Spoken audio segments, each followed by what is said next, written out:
this sex, drugs, and rock and roll era to me is dead. So I wanted to just ask you, like, the tapes, right? They got a lot of tapes, a lot of film, if you want. And who gets in trouble from the film? You're the DA. Yeah. You watching it. You see a big ass orgy, right, on tape. You're watching it, and you see celebrity faces. You know.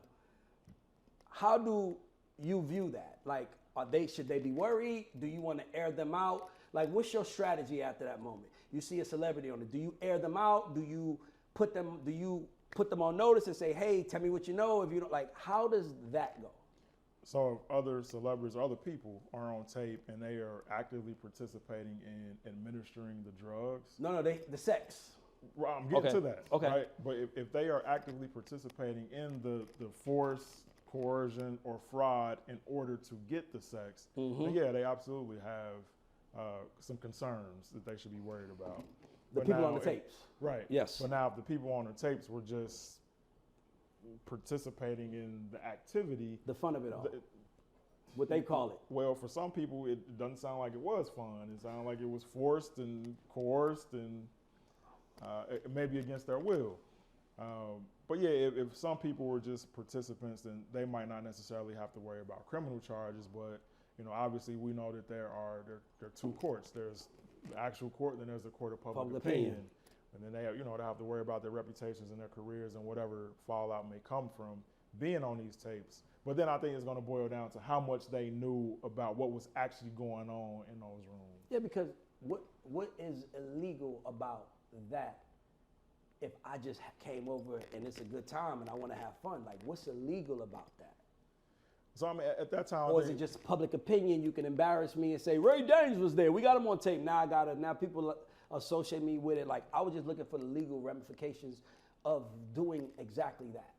Yeah, I mean, it's if you were directly involved in the force, the coercion, the fraud, all of that, then that's one thing.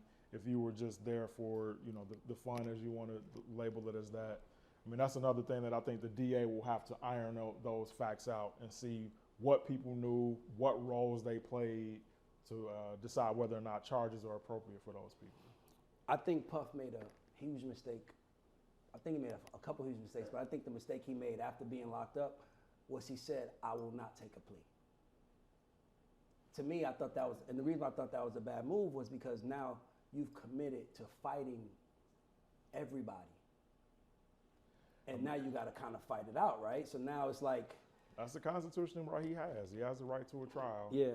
But what often happens in criminal cases is whatever deal they put on the table up front is not going to be the same if he's convicted after trial.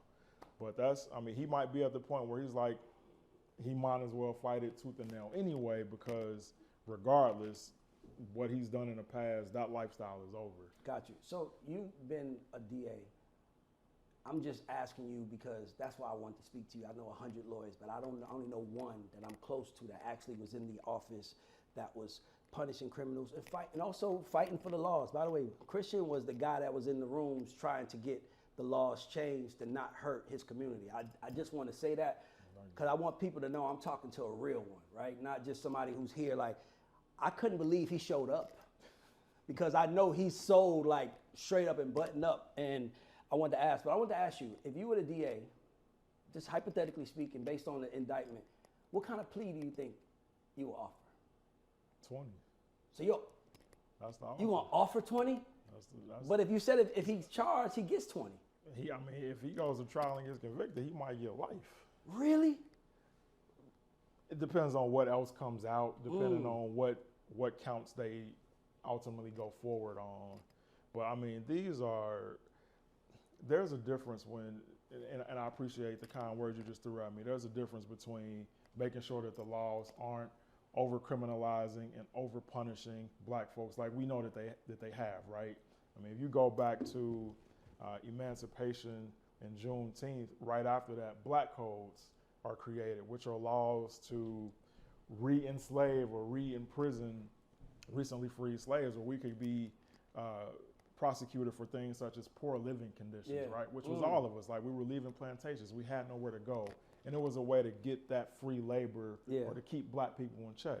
And then if you look at the policing culture or system that we have, it stems off of slave catchers. Yes. Right, and I'll just talk about Atlanta specifically. I mean, if you go from 1865 to 1948, almost 100 years before Atlanta sees its first black police officer. So there are a lot of things that I can talk about historically of how the criminal justice system has disproportionately negatively impacted black people.